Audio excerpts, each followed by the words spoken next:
주간도 또 평안하셨습니까?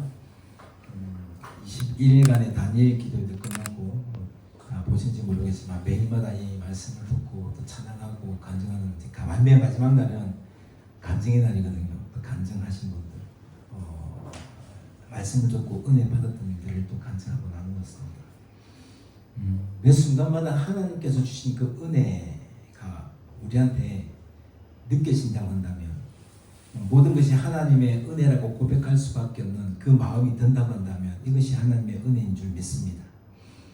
내가 라는 존재가 앞서고 하나님보다 다른 것이 우선되어진다고 한다면 사실은 지극히 소견 내가 원하는 그 삶을 살아내기를 원하고, 내가 기쁨 되어지기를 원하고, 이 세상의 모든 중심에 나 위주로 되어지기를 원하는 거죠.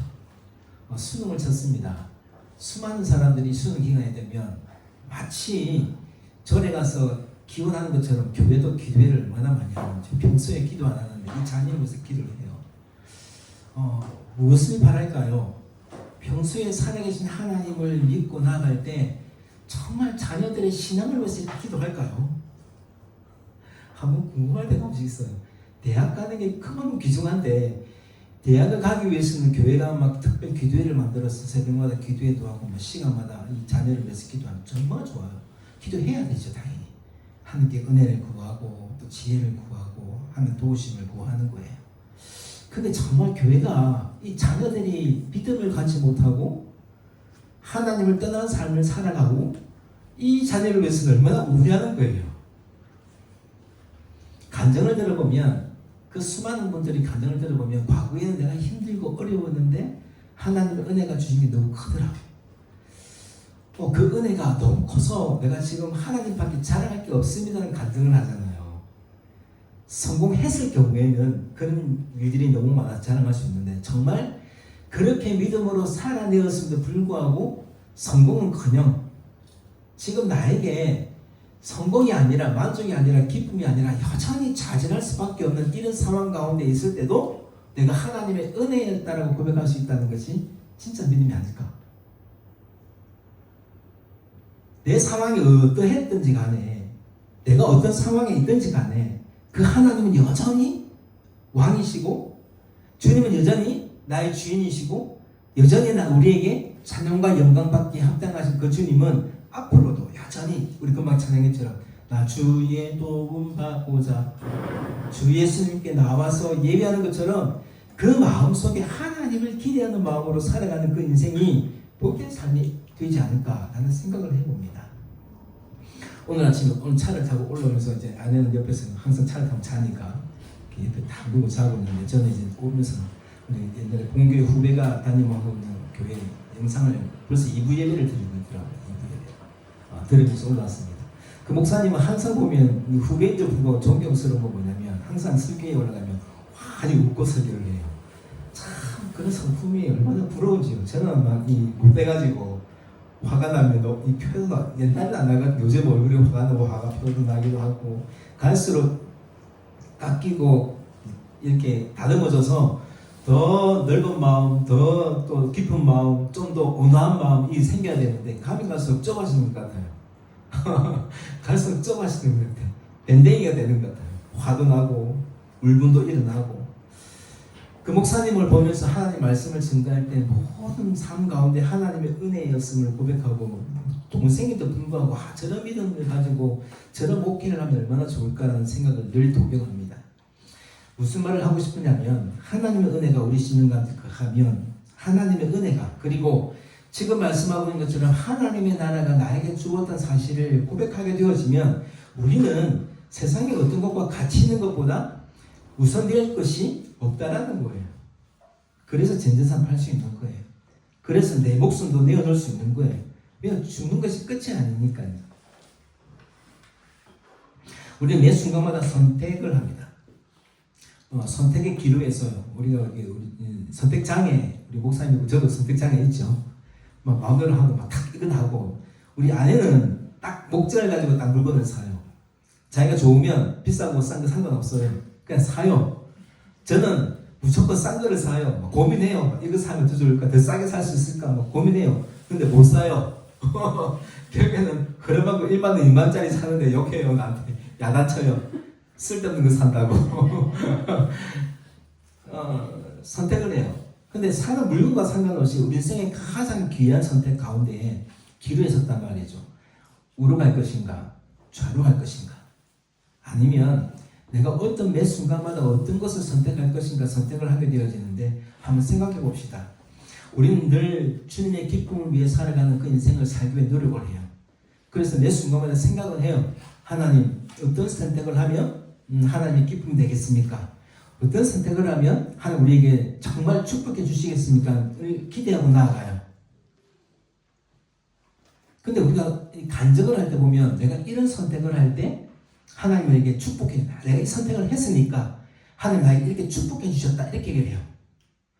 결국에는 누가 선택한 거죠? 하나님이 선택하시는 것이 아니라, 하나님께서 원하시는 것이 아니라, 내가 이걸 선택했더니 하나님 축복 줬다, 내가 열심히 기도했더니 하나님 응답해 주셔서 수능에 합격했다, 내가 무엇인가를 했기 때문에 하나님께 내가 축복 주셨다, 이 보상의 심리로 예배하고 기도하고 예수를 믿지 않는가 하는 문제예요.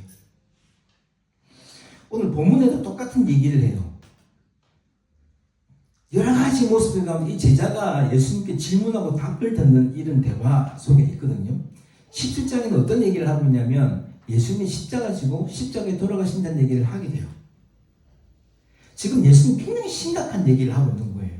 내가 하나님의 뜻 가운데 인간의 몸으로 와서 내가 너의 모든 죄를 다 짊어지고, 나는 원치 않아, 나도 인간의 몸으로 왔기 때문에 여전히 이 십자가의 죽음이 두렵고 무섭고 걱정되고 하고 싶지 않아요.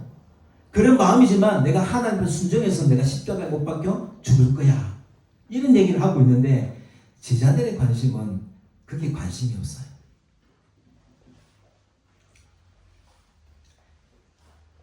그 관심이 없어요. 듣기는 들으나 깨닫지 못하는 우매한 백성들 있지 않아요? 우리는 성경을 수없이 보고 읽어요. 우리가 앞전에 지금 이 성경에 보면 사무엘상, 열왕기상 이렇게 읽고 나오고 있죠. 우리 솔로몬 이야기를 옛날에 읽었는데 돌아가 보면, 솔로몬은 자기 왕을 다 누리고 난 다음에 남북이 이스라엘이 분열이 돼요. 하나였던 그들이 분열될 때 남유다는 누가 가죠? 여로보암이 왕이 되고, 북이스라엘은 르호보암이 왕이 돼요. 근데 이 왕 자체는 사실은 어떤 걸 하게 되냐면, 하나님께서 맡기신 이 나라, 하나님께서 맡기신 이 백성을 누구의 뜻대로? 내가 원하는 대로가 아니라 늘 하나님을 집중하고 하나님의 음성을 듣고 하나님께서 원하시는 방법대로 이 나라를 다스려가는 자가 되어야 되는 것이 진짜 하나님 나라죠. 하나님 나라가 어떤 것이라고요? 하나님의 통치가 이루어지는 것이 하나님 나라예요. 내 마음속에 내가 하나님의 자녀가 되고 예수님이 나의 주인 되시고 하나님께서 왕 되셨다라고 한다면, 왕이신 주님께서 우리에게 명령하실 때 우리는 그냥 그 말씀 앞에 순종하는 것이 하나님 나라 백성이에요. 주님이 우리에게 가라고 명령하시고 주님께서 말씀하셨던 그 말씀이, 아, 나의 주인 되신 그 주님이 나에게 말씀하셨구나, 나는 종이니까 순종해야 되겠구나 하는 것이 누구냐면 종이에요. 종. 근데 이 르호보암은 어떻게 하는 줄 알아요? 백성이 쳐다봐서 얘기를 이렇게 해요. 솔로몬 섬겼던 많은 노인들, 그동안 왕을 섬겼던 그들 앞에 물어요. 어떻게 하면 되겠냐고. 근데 누구 말을 들어요? 이 르호보암 왕은 하나님께서 말씀하셨던 그 말씀으로 누구의 말을 듣냐면 노인들의 말을 들어요. 그래서 열왕기상 12장 7절에 보면 이렇게 얘기해요. 왕이 만일 이 백성을 섬기는 자가 되어 그들을 섬기고 좋은 말로 대답하여 이르시면 그들이 영원히 왕의 종이 되리라, 이렇게 얘기해요. 누구의 말을 듣고요? 지금 사람들이 듣는 이 노인들이 하는 말을 듣고 뭐라고 얘기냐면, 백성을 섬기는 자가 되면 그들을 섬기고 좋은 말로 대답하면, 다시 말하면 누가 좋은 말을 해주라고요? 왕이 말하는 것은 백성이 듣기 좋은 말만 해주는 거예요. 백성들이 원하는 것 대답해주고 백성들이 원하는 것 잘 이루어지게 해주면 너의 왕 자리가 영원할 거야, 이렇게 얘기를 했던 거예요. 사랑하는 성도 여러분, 오늘 우리가 잘 기억해야 할 것은 우리 또한 마찬가지로 오늘 주의 말씀이 들려지면 이 말씀을 듣고 하나님 말씀이 이렇구나 하고 우리가 받고 그 말씀대로 순종하는 것이 우리가 예배드리는 목적이에요. 그렇구나 깨닫고 그냥 아무 생각 없이 돌아가시면 아무 의미가 없죠. 하나님 나라가 우리가 이미 이루어졌어요. 이미 우리에게 주어졌고 이 땅은 지금 하나님 나라를 우리가 누리고 살고 있어요. 또 앞으로도 하나님 나라가 완전하게 이루어지는 주님이 오신 그날에 이루어질 겁니다. 근데 이 하나님 나라는 세상에서도 지금 이루어질 때에 하나님께서 원하시는 그 논리와 원리와 결과는 달라요. 성경은 심령이 가난하고 애통하고 울부짖을 수밖에 없고 고통스럽지만 너 나중에는 그 모든 것이 아니라 하나님 나라가 이루어지고 복이 있으리라 말씀하세요. 결과가 달라요. 결과가.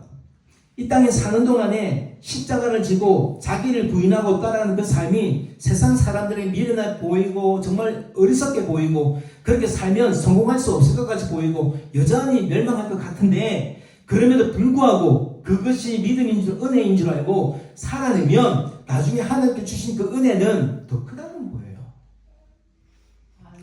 잘못 선택했다고 하는 우리 버리실까요?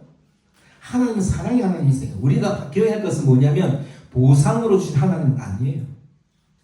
내가 무엇인가 했기 때문에 이것을 얻기 위해서 가는 거 아니에요. 하나님은 선하신 하나님이세요. 하나님은 사랑의 하나님이세요. 믿음을 가지고 너는 나의 것이야. 너는 내 아들이라. 내가 너를 지명하여 불러내 너는 내 것이라 했던 그 한 사람은 어떤 선택을 하든지 간에 결코 그 사람 버리지 않으세요. 할렐루야. 안 버려요. 하나님 원하신 게 안 간다고 우리가 이 자녀들 있잖아요. 내 자녀가 내 마음대로 돼요. 지난 목사님 말씀대로 자녀가 내 마음대로 안 돼요. 근데 그 자녀가 내 마음대로 안 산다고 해서 내 자녀가 되지 않습니까? 설사 행정상으로 호적에서 판다고 해서 내 자녀가 아닙니까? 아니요. 그 자녀는 자녀예요. 내가 어떤 믿음의 결과에 따라서 내가 어떤 선택을 하든지 간에 우리는 선택을 잘해서 축복받고 선택을 잘못해서 저주받는다 생각하지만 그렇지 않아요. 하나님은 결코 그렇지 않습니다. 선택한 그 한 사람이 결코 버리지 않는 하나님이세요. 그래서 성경을 통해서 끊임없이 우리에게 말씀해 주시는 거예요. 하나님은 사랑이라. 하나님은 여전히 너를 나의 자녀라고 일컫는 거야. 이렇게 말씀하고 싶은 거예요. 그래서 지금 우리한테 지금 이 본문의 말씀을 통해서 무슨 말씀을 하고 싶은 거예요? 우리는 세상에서 높은 자리에 앉고 싶어요. 이거 성공이라고 얘기하죠. 풍성히 누리면 성공이라고 해요. 아침에 목사님처럼 제가 올라오는 것처럼 그 동생 목사님 큰 교회에 담임을 하고 있어요. 한 몇 년 전에 담임을 갔어요. 와, 저런 교회 가면 부럽지. 성공했을까? 저라면 정말 성공했다 할 수 있을까? 라고 생각해 보는 거죠. 성공이 뭘까요? 승리가 뭘까요? 궁극적으로 우리는 천국 가서 천국을 누린다는 것이 있는데 그 선택 자체가 우리가 잘못되었다는 거죠. 이 생각 기준 자체가 다른 거예요. 여전히 우리는 세상의 기준에 대해서 세상이 말하는 성공, 세상이 말하는 만족, 세상이 말하는 복을 여전히 구하고 있지 않는 거예요. 그런데 오늘 성경이 똑같이 얘기하고 있어요. 하나님 나라의 적용 원리가 달라요. 살아가는 원리가 다릅니다. 이게 사복사화, 우리 팔복을 얘기했었죠.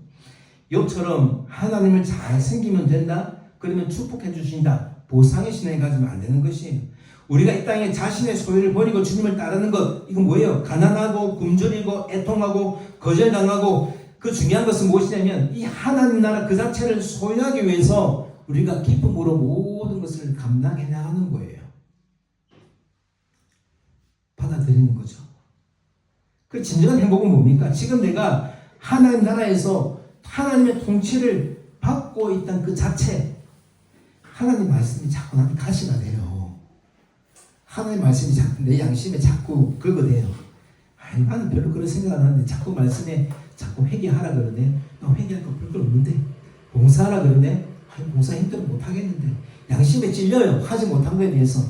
이것이 하나님의 은혜인 줄 믿으시길 소망합니다. 왜요? 통치하시는 거예요. 내가 너에게 지금 해야 할 것을 깨닫게 해주시는 거예요. 하나님 나라에 통치받는 이 제자, 오늘 제자들하고 대화하는 내용들이니까 이 제자, 더 나아가면 오늘 저와 여러분에게 똑같이 말씀하시는 거잖아요. 하나님 나라에 들어가고자 하는 특징, 그 삶의 모습이 어때야 될지를 오늘 말씀해 주시면서 한 몇 가지를 보기를 원합니다. 오늘 이들은 하나님은 우리에게 뭐를 요구하시냐면 하나님의 통치를 받는 자들은 종이 되기를 원하시는 거예요. 종과 같이 남을 섬기는 자. 예수님도 우리에게 뭐라고 하셨습니까? 내가 섬김을 받으러 온 것이 아니라 어떻게 하셨다고요? 섬김을 하시기 위해서 오셨다 말씀하세요. 하나님이 지극히 죽어마땅한 죄인을 위해서 섬기러 오셨다고요. 마태복음 23장 12절에 누구든지 자기를 높이는 자는 낮아질 것이고 누구든지 자기를 높이는 자는 낮추는 자는 높아질 것이다 말씀하세요. 성경은요, 우리가 높아지지 말라고 말씀은 낮아지라고요. 사람들의 존경, 아까 이 르호보암처럼 하나님의 기뻐하심이 무엇인지를 고민하고 하나님이 어떻게 통치하면 되겠습니까? 하나님이 어떻게 이 백성을 다스리겠습니까? 묻지 않고 노인들의 말을 듣고 이 사람들이 원하는 거 들어주면 네 왕위가 영원할 거야, 이 말 듣고 있는 거예요. 똑같죠? 존경을 받기 원하고 높은 자리에 앉기를 원하고 인정받기를 원하고 높아질 것을 원하고 이 지위에 오르는 것을 추구하고 사는 삶이 아니라 누구요? 오늘 본문 나와처럼 누구처럼 되라고 말하냐면 어린아이처럼 되라고 말하고 있는 거예요. 어린아이처럼 낮아지고 종이 되라고 말씀하고 있는 거예요. 두 번째는 뭐냐면 바리새인처럼 위선적이지 말라는 거예요. 바리새인처럼요. 왜냐하면 지금 감춰진 것처럼 보여요. 사실은 그들의 믿음은 어쩌면 우리보다 율법도 더 하고 더 믿음 있는 사람들이에요. 특중인들. 오늘날 얘기하면 목사님과 똑같은 존재들이에요. 성경 공부도 많이 하고 성경도 많이 읽고 신학 대원도 나왔어요. 성경 얼마나 연구하겠습니까? 보면 그들보다 더 거룩한 존재들이에요. 그런데 이들은 어떤 자들이라고요? 위선적인 것. 남들 보기에, 사람 보기에. 겉으로는 종교적인 행위가 정말 거룩한 척 보였는데 그 본심은 어떤 자들이에요? 하나님 사랑하지 않는 자들이에요. 근데 결국에는 천국 가면 어떻게 됩니까? 천국은요, 낮아진 데 높아진 자가 있는 것처럼 오늘 본문에 말씀하고 있는 것처럼 바리새인처럼 겉으로는 드러나지 않겠지만 결국에는 드러난다고 말씀하고 있는 거예요.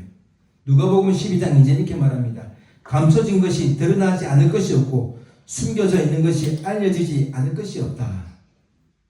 여러분 두렵지 않습니까?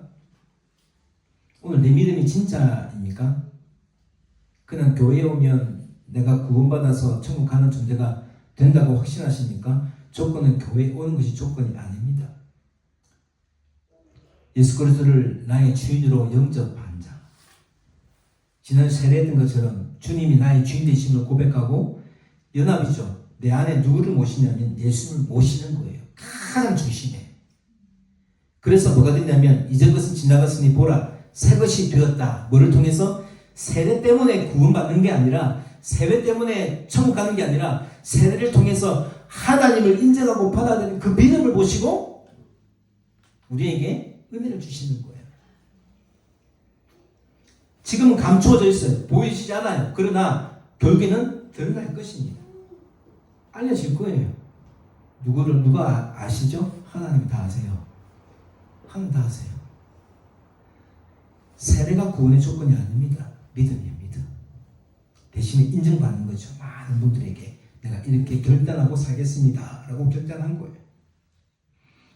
그래서 우리 어떻게 됩니까? 깨어 있어야 되겠죠. 깨어 있어야 되는 거예요. 10처녀처럼 슬기로운 5처녀처럼요. 마태복음 25장 13절에 그러므로 깨어 있으라 너희가 그날과 그 시각을 알지 못하기 때문이다. 왜? 모르기 때문에 깨어 있어야 되는 거예요. 깨어 있어야 되는 거예요. 저도 여러 번 말했지만 제가 목회를 해나가면서 부족할 수밖에 없어요. 왜 깨어있는 줄 아세요? 왜 무단히 애쓰고 있는 줄 아세요? 하나님 나를 부르실 때 쓰임받아야 되잖아요. 나 하나님 나를 왜 부르시는지 모르겠어요. 왜 나를 불렀을까? 공부 잘하는 사람 많고 능력 있는 사람 많고 정말 날 누가 볼 때 목사 될 만한 후배 목사님, 모 목사님 내가 어릴 때부터 보면 저 친구는 진짜 목사답다. 만나고 나면 부끄러운 존재. 나는 한없이 부족해 보이고 그 친구랑 같이 이렇게 대화를 하고 있으면 나는 불평과 불만을 막 쏟아냈는데 그 목사님은 그 마지막은 아이고 하나님 하실 겁니다. 하나님 은혜입니다. 이렇게 끝나요. 좀 부끄러워요. 돌아오면 부끄러워요. 내가 괜히 그런 말 했나. 사랑하는 성도 여러분, 깨어있을 이유가 뭐예요? 지금 내가 지금 알지 못해요. 여전히 내가 왜 이런 상황에 있는지 알지 못해요. 그러나 하나님 나를 부르신 목적, 부름의 상을 위해서 내가 끝까지 달려가기 위해서 깨어 있는 거예요. 쓰임받기 위해서. 그때가 언제인지 몰라. 마찬가지로 주님 언제 올지 몰라요. 그래서 우리에게 뭘 하는 거예요? 깨어 있으라 말씀하고 있는 거예요. 예전에 내가 믿었던 믿음요?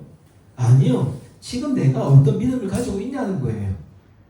지금 내가 어떤 믿음을 가지고 앞으로 또한 어떤 믿음으로 살아갈 것인가의 문제죠. 사랑하는 성도 여러분, 정말 하나님의 나라를 소유한 백성들은 어떤 자입니까? 하나님의 통치를 받고 그 말씀 앞에 순종하는 자들이에요. 하나님 나라가 우리에게 주어졌다고 마지막에 어떤 자들이 들어갈 것인가 하는 문제예요. 하나님 나라가 어떤 자가 들어갈 것인가 계속 그 말씀하고 있죠. 하나님 나라 들어가는 자는 하나님 통치를 받는 자가 되어야 되는 거예요. 그래서 제일 먼저 해야 할 것, 오늘 본문을 통해서 알아야 할 것은 무엇이냐면 나 자신이에요. 오늘 본문의 제목처럼요. 나 자신. 그래서 오늘 그 나 자신에 대해서 해결할 때 어린 아이를 데려와요. 하나님 나라에 들어간 자는 어린 아이와 같아야 된다. 이렇게 얘기해요. 먼저 한번 생각해 볼까요? 앞서 제자들이 첫 번째 뭐를 물었죠? 1절에 보면 그때의 제자들이 예수께 나와 이르되 천국에서 누가 크니까? 라고 물어요. 천국에 누가 큽니까? 제자들이 지금 원하는 자리 어떤 자리를 원하는 거예요? 누가 크고 누가 높고 이 얘기하고 있는 거예요. 예수님 우리 천국 갈 건데 천국 가면 누가 더 인정받고 클까요? 누가 더 우편에 앉고 좌편에 앉을까요? 관심 여기 있다고 말했죠. 17장에 분명히 예수님이 십자가에 대해서 얘기를 하고 죽음에 얘기하는데 제자들의 관심은 그 예수님이 십자가의 죽음과 그 부활에 대해 관심이 있는 것이 아니라 지금 자신이 어떤 자리에 할 건가 그 지배에 대해 관심을 갖고 있는 거예요. 얼마나 어리석어요. 제자들인데 예수님을 따라다니면서 천국 복음을 얼마나 듣고 복음에 대해서 얼마나 들었고 얼마나 깨달았고 이거 증거하라고 그들을 불렀는데 이들의 관심은 내가 지금 주님을 따르고 섬기면 어떤 자리예요? 내가 천국에서 얼마나 큰가에 관심을 가지고 있는 모습을 보는 거예요. 저와 여러분 모습과 다르지 않은 거 아니잖아요. 관심이 어디냐는 거예요. 나도 인간인지라 좀 대형교회 큰 교회 가서 담임하면 얼마나 좋을까? 갖춰져 있는 교회 가면 얼마나 좋을까? 예, 좋죠.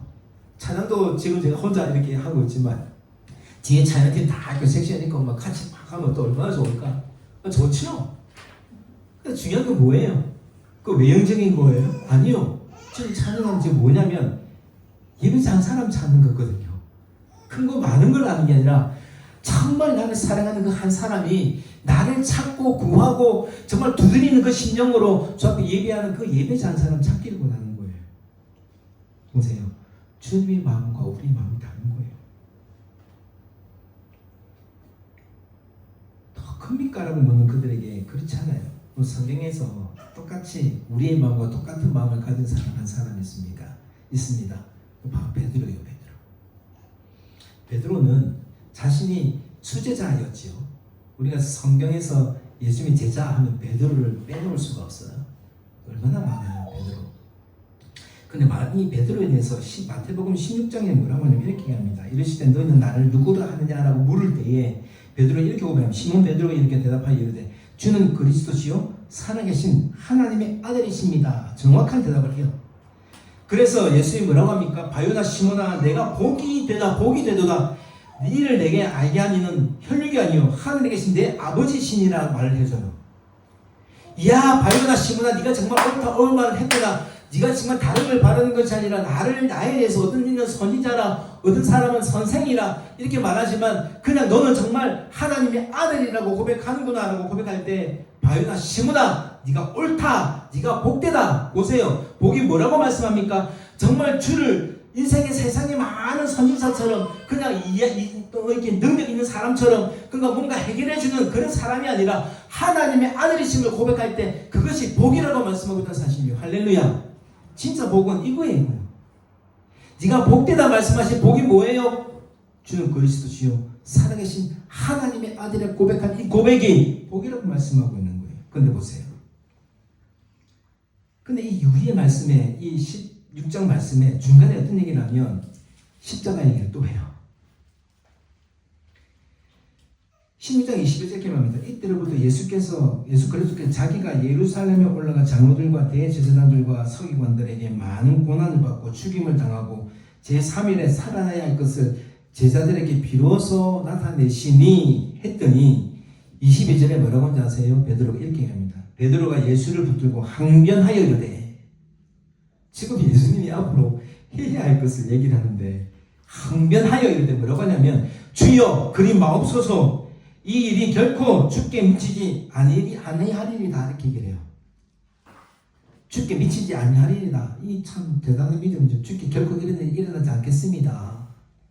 근데 중요한 건 뭐냐면, 주여 그리 마옵소서 항변했다는 거예요. 그때 예수님은 이 베드로에게 뭐라는 줄 아세요? 바로 앞절에서 분명히 너 믿음이 복되고 네가 진짜 대단하구나, 그래서 네 위에 반석을 세워서 교회를 세우리라, 이런 축복을 다 해주셨는데 보세요. 항변하여 그리 마옵소서, 주님 결코 그런 일 잃지 않겠습니다. 이 마음속에는 주님 그러시면 안 돼요. 주님이 죽으시면 우리 뭐가 돼요? 아니, 죽으시면 우리 뭐가 됩니까? 지금 내가 큰 자리에 앉아야 되고 높은 자리에 앉아야 되고 세상이 바라는 복과 부귀와 영광을 누려야 할 우리가 주님 죽으신다고 한다면 그게 되겠습니까? 결코 그런 일이 있어서는 안 되겠습니다라고 항변했던 거예요. 그렇기 때문에 안 됩니다 했더니 뭐라고 말씀하십니까? 사탄아 물러가라. 사탄은 우리에게 지금 하나님 우리의 전 왕되심을 못하게 하는 거예요. 세상에 잡다한 지식들요, 진화로부터 시작한 지식들이 하나님 우리 진짜 왕이십니다, 하나님 이 땅을 창조하신 분이십니다, 하나님 예수님 이 땅에 예수를 보내셔서 구속주를 대속하셔서 우리를 구원하신 예수 그리스도가 우리의 구원주 되심이라는 사실을 인정하지 못하도록 방해할 거예요. 그 방해한 자들을 어떻게 말하고 있는 거예요? 사탄아 물러가라라고 말하고 있어요. 근데 보세요, 이 베드로를 두고 예수님 뭐라고 말씀하시면 이렇게 말합니다. 16장 23절에 예수께서 돌이키시며 베드로에게 이르시되, 사탄아 내게로 물러가라. 너는 나를 넘어지게 하는 자로다. 내가 하나님의 일을 생각지 아니하고 도리어 사람의 일을 생각하는도다. 결국에는 베드로의 생각은 누구의 생각이에요? 하나님의 일을 전혀 상관없이 누구 생각만 하는 거예요? 사람의 일만요. 지극히 인본주의적인 거예요. 내 중심이었던 거예요. 내 중심. 사랑하는 성도 여러분, 하나님 나라에 속한 자는 다시 말해서 한 나라를 소망하고 이 세상을 살아가는 자의 삶의 모습을 누구든지 나를 따라오려거든, 이거예요. 예수님이 원하신 것은 지금 준 나를 따라오려거든, 하나님 나라에 속하려거든 뭐라 해요? 자기를 부인하고부터 시작해야 되는 거예요. 내가 부인되어야 되는 거예요. 내가 부인되어야 되는 거예요. 내가 뭔가 했다는 것이 아니라 철저하게 자신을 부인하고 자기 십자가를 지고 나를 따르는 자가 되어라고 말씀하고 싶은 거예요. 아멘이십니까? 내가 없어야 돼요. 내가.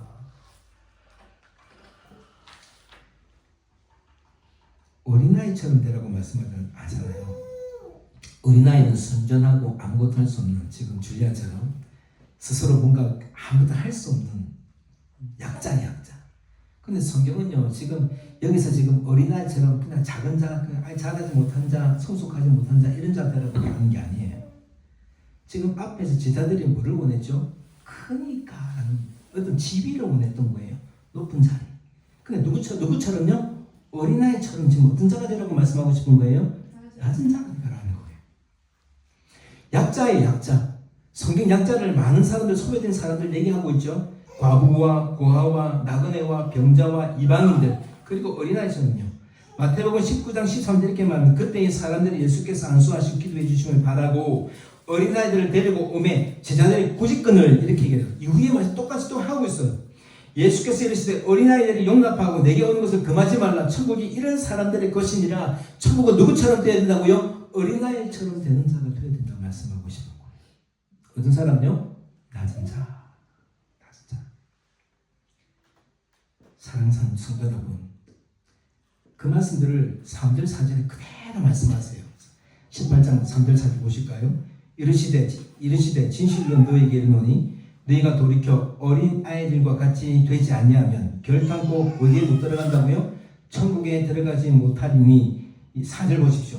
그러므로 누구든지 이 어린아이 같이 어떤 자가 말씀하고 있습니까? 자기를 낮추는 사람이 천국에서 어떤 자라고요? 큰 자다 말하고 있어요.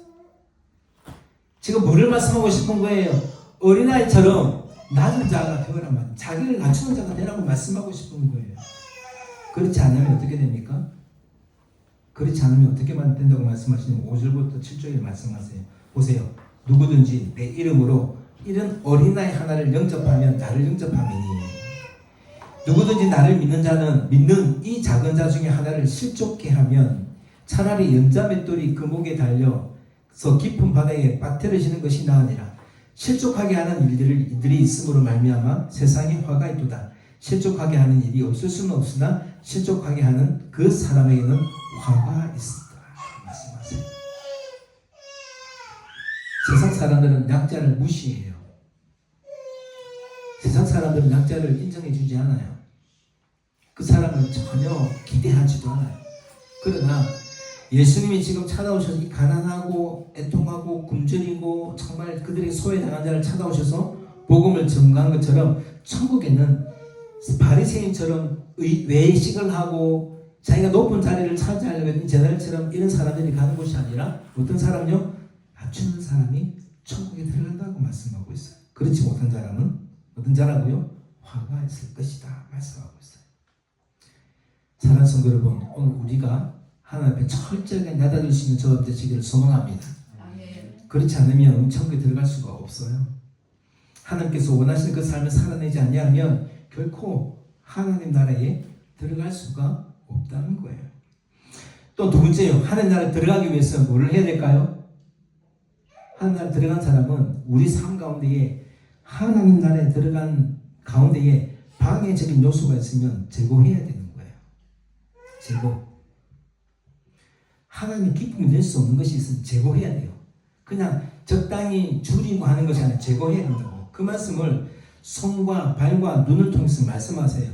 8장 9절 볼까요? 8절 9절. 만일 내 손이나 내 발이 너를 범죄하게 하거든 찍어내버리라. 장애인이 다리를 저는 자로 영생에 들어가는 것이 두 손과 두 발을 가지고 영원한 불에 던져지는 것보다 낫다. 만일 내 눈이 너를 범죄하게 하거든 빼어버리라. 한 눈으로 영생에 들어가는 것이 두 눈을 가지고 지옥불에 던져지는 것보다 낫다. 이렇게 말씀하고 있어요. 하나님 나라에 들어간다는 것을 지금 뭐라고 말씀하고 있냐면 영생에 들어가는 것이라고 지금 똑같이 표현하고 있습니다. 영생에 들어가는 거예요. 영원히 주님과 함께하는 곳이라고 말씀하고 계시는 거죠. 너를 범죄하게 하는 손과 발을 그리고 눈, 발은 찍어버리고 눈은 빼어버리라 이렇게 말합니다. 진짜로 눈 빼고 청 찍으라고 말씀하고 싶은 거예요? 아니요. 장애인 되지 않고 손과 발을 자르지 않고 눈을 빼지 않고 이렇게 온전한 몸으로 살다가 천국에 가지 않는 것보다 영생에 들어가지 않는 것보다 차라리 눈이 빼임을 당하고 손이 잘림을 당하고 발이 잘림을 당하고 장애인처럼 정말 부족한 사람처럼 있으므로 천국에 들어가는 것이 더 낫다고 말씀하고 싶은 거예요. 사랑하는 성도 여러분, 천하보다 귀한 생명 변들고 죽어가는 우리에게 찾아오신 그 주님은 어린아이처럼 소외당하고 연약한 우리를 찾아오신 그 예수님, 이런 천하고 약하고 부족한 이 작은 자 하나 얻기를 원하신 그 지금 하나님의 뜻을 위해서 찾아오시면서 이를 방해하고 있는 요소들은 다 제거하라고 말씀하고 싶은 거예요.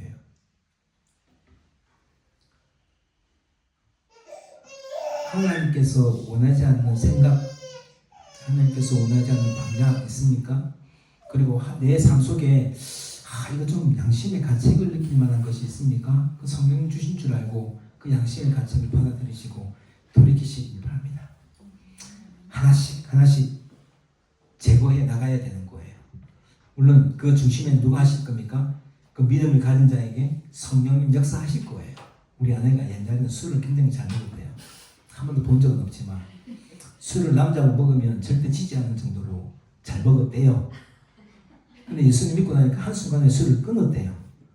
술이 별로 먹고 싶지 않더래요. 지금도 사실은 이 여행에 가고 여행 가보면 그 술에 있는 메이크를 어째 다 잘 아는지 모르겠어요. 메이크를 다 알아요. 술에 모르는 게 없어요. 근데 누가 하시는 거죠? 이 과거에 막 술을 막 땡겨 먹었을 때는 막 밤새도록 먹고 할 정도로 먹었는데 예수 믿고 한순간에 끊겼대요. 누가 하신 것 같아요? 성령님 하신 거예요. 사실상 우리에게도 그런 일이 일어날 줄 믿습니다. 하나님께 내가 내 삶을 맡겨드리기로 결정하고 하나님 왕되심을 고백할 때 하나님을 사랑하고 섬기는 일 가운데 부족하고 연약한 것들을 하나님께서 어떻게 하신다고요? 하나씩 하나씩 멀어지게 하실 거예요. 우리는 대신 그를 위해 기도하는 거죠. 사랑하는 성도 여러분, 오늘 우리 삶 영역 가운데에 혹시라도 하나님의 기쁘시게 하고 하나님께서 원하시는 그렇지 않는 여러 가지의 것들이 있다고 한다면 하나씩 하나씩 결단하시고 떼어버릴 수 있는 저와 되시기 소망합니다. 하나 말씀드려야 되는 거예요. 세 번째, 하나님을 들어가기 위해서 우리가 뭐가 되냐면 기쁨이 돼야 되는 거예요. 하나님의 기쁨이요. 18장 12절로 14절 말씀은 그 말씀을 하고 있는 거예요. 너희 생각이 어떠하냐? 만일 어떤 사람이 양 100마리가 있는데 그 중에 하나가 길을 잃었으면 그 99마리를 산에 두고 가서 길 잃은 양을 찾지 않겠느냐? 이 길 잃은 양은 많은 무리가 아니라 한 사람 소수를 얘기하고 있죠.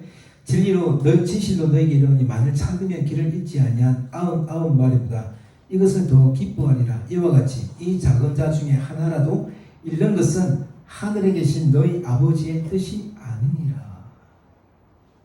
하나님은 한 마리 잃은 양을 잃어버리는 것이 하나님의 뜻이 아니래요. 철저하게 순종하신 예수님처럼 우리도 하나님의 모습으로 하나님의 순종하는 모습을 통해서 살아내는 모습은 크고 넓은 길이 아니에요. 좋지만 수많은 사람보다 하나님 그 찾으신 그 한 생명, 연약하고 지금 아무것도 할 수 없는 그 어린 양, 철저하게 하나님이 인도한 목자가 인도해 주지 않으면 걸어갈 수 없는 이 잃어버린 한 양을 위해서 하나님 그 한 양을 얻기 위해서 찾아오셨다고 한다면 이것이 뭐가 되는 거예요? 하나님 기쁨이 되는 거예요. 하나님 기쁨이 되는 거예요. 이것을 행하는 자가 어떤 자라고요? 기쁨이라고요. 하나님 기쁨이요. 아버지의 뜻이 아닌 것, 우리가 늙고 큰 길을 쫓아가고 많은 무리 안에 그하여서 이것이 되었다라고 만족하는 것이 아니라 여전히 길 잃은 한 영혼을 바라보고 그 영혼을 구원하기 위해서 내가 힘쓰고 애쓰는 일들이 어떤 일이라고요? 하나님 원하시는 길이라고요. 하나님 뜻이라고 말씀하고 싶은 거예요. 이 작은 자 하나라도 잃는 것은 하나님의 뜻이 아니라, 다시 바꾸어 말하면 이 작은 자 잃어버린 한 양을 얻는 것이 뭐예요? 하나님의 뜻이라고 말씀하고 싶은 거예요. 사랑하는 성도 여러분, 하나님 뜻 가운데 귀하게 쓰임받으시는 저와 되시길 소망합니다. 하나님 기쁨 되십시오. 기쁨요. 그래서 어떻게 하는 겁니까? 이 하늘나라에 들어간 사명이 이거예요. 잃어버린 영혼을 하나님께 인도하는 거죠. 인도하는 거예요. 말씀 뵙기를 원합니다. 오늘 제자들처럼 첫 번째 질문이가 뭐였습니까?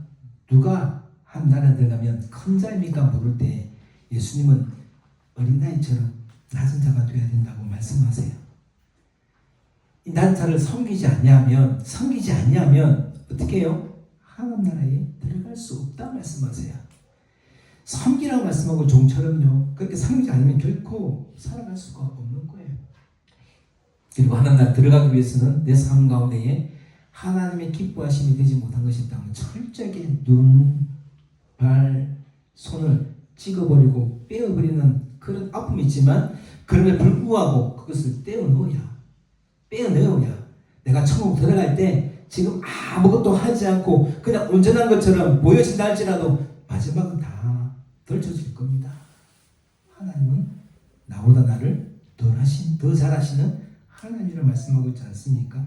하늘나라 들어가는 하나님의 사람들은 하나님의 기쁨이 되어야 될 것입니다. 그리고 잃어버린 한 영혼을 구하기 위한 이 사명 감당할 때에 하나님 비로소 하나님 나라가 너의 것이다 말씀하시며 그 하나님 여전히 우리의 능력의 하나님, 반석의 하나님, 소망의 하나님, 우리의 기쁨의 하나님 되어주셔서 내가 너를 지명하여 불러서 내가 너를 살게 했다. 내가 너에게 은혜를 하겠다. 고백할 때 감사와 찬양과 영광 돌릴 수 있는 저와 되시기를 주의 이름으로 축원드립니다. 아멘. 여기 말씀 찬송하시겠습니다. 찬송가 347장 함께 찬송하시겠습니다.